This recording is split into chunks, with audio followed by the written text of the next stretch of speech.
Shalom Aleichem. Mishnah Yomi is holding in the seventh and final Mishnah of chapter 3 in Nazir, and then we'll be starting Bezrat Hashem chapter 4. Here we go, Mishnah Zayin. Misha Hayu Shtei Kite Edim.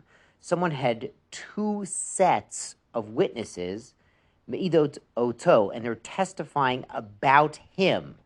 Now what's going on? Elu, the first two men, the first set of witnesses, Me'idim, they're testifying, Shin Nazar Shtayim, that he vowed two periods of Nazirut. So he's going to have two 30-day periods of Nazirut. The Elu and the other two guys, the second set of witnesses, Me'idim, they're testifying, Shin Nazar Chamish, that really it was 5 sets. Beit Shammai Omrim, Beit Shammai holds Nechlaka Ha'edut. The testimony is divided. It's split. It's like a hung jury. Ve'ein kan Nazirut. There is no Nazirut here at all, since the witnesses don't agree to what this man undertook. Now, if he knows what he said, he could say, yes, it was 2, yes, it was 5. Here he's saying, I don't know what I said. Maybe he had been drinking. Maybe he vowed to become a Nazir because he was drinking too much, and he doesn't remember, he doesn't recall. So since there is no clear testimony, he is not bound to be a Nazir at all. Beit Hillel Omrim, if Beit Hillel disagrees, they say, Yesh Biklal Hamesh Shtayim. Within the category of 5, within that big number of 5, is also 2. Shehei Nazir Shtayim. He has to be a Nazir twice. We also see this concept in Shas called Bichlal Matayim Mana. Within the category of 200 is 100. When someone's claiming money, and if there's one set of witnesses says, hey, he borrowed 200, the other set says 100, well, at least he owes 100. That's Beit Hillel's application here. Let's go on to chapter 4. Misha Amar, someone said, Hareini Nazir, I am becoming a Nazir. Vishama Chavero, his buddy was there and heard him say this. The Amar, Va'ani. He said, me too. This is the original, me too. And now another guy who's there says, Va'ani, me too. So now I've got 3 guys who are becoming Nazirim on the basis of the original netter. Kulam Nazirim. It works for all of them.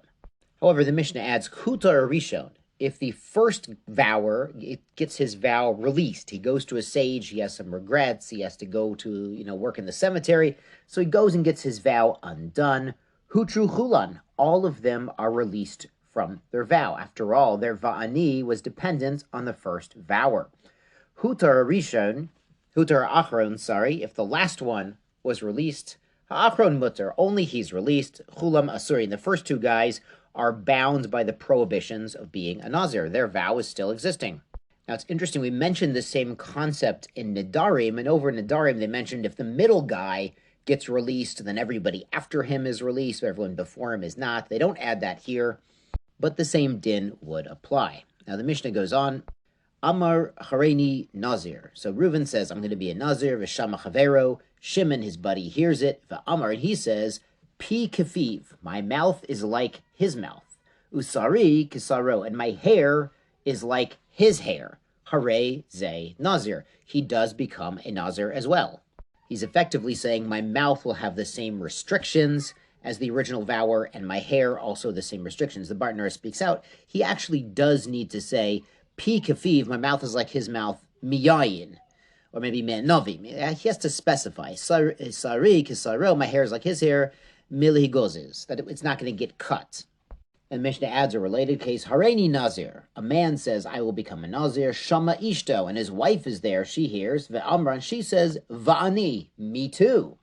So what happens now? Mefer et Shalah, the husband is Mefer Neder, as we discussed towards the end of Masechet Nedarim, that the husband, and in some cases the father, has the right to annul the vow of his wife or daughter if they do affect the family, or they cause inui, they cause personal deprivation.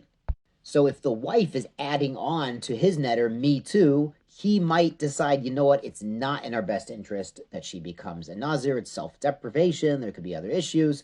So he is allowed to annul her nether, vishalo kayam. And the Mishnah says, but his netter still exists.